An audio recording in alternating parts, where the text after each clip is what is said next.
নমস্কার, নিবেদন করছি কবি অলোক চট্টোপাধ্যায়ের লেখা ছড়া রবীন্দ্রনাথ। বাবার আছে বইয়ের পাহাড়, মায়ের শুধু গান, দিদির আছে নাচের নাটক, আবৃত্তিতেও টান। সন্ধে রাত্রি সকাল দুপুর সবার তুমি রবীন ঠাকুর। আমার কথা কেই বা শোনে, বলছি কথা নিজের মনে।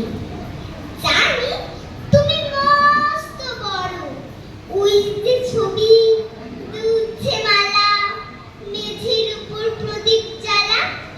জন্মদিনে তোমায় বলি, ওই যে আমার বইয়ের থলি, ওরই মধ্যে সহজ পাঠ পড়েছি তার চারটি ছড়া।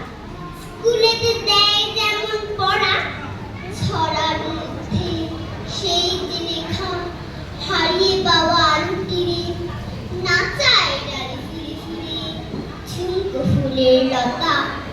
কেউ দেবে না বুঝি আমার, ব্যস্ত সবাই তোমায় জানাই, কাছের কথা সরিয়ে ফেলো, আমার দিকে চোখটি মেলো। রবীন ঠাকুর স্বপ্নে তুমি এসো, ঝুমকো লতায় আলুর নাচন বুঝিয়ে দিও তোমার মতন। রবীন ঠাকুর আমায় তুমি একটু ভালোবেসো। নমস্কার। স্রোতস্বিনী সাহা এবারের প্রতিযোগী।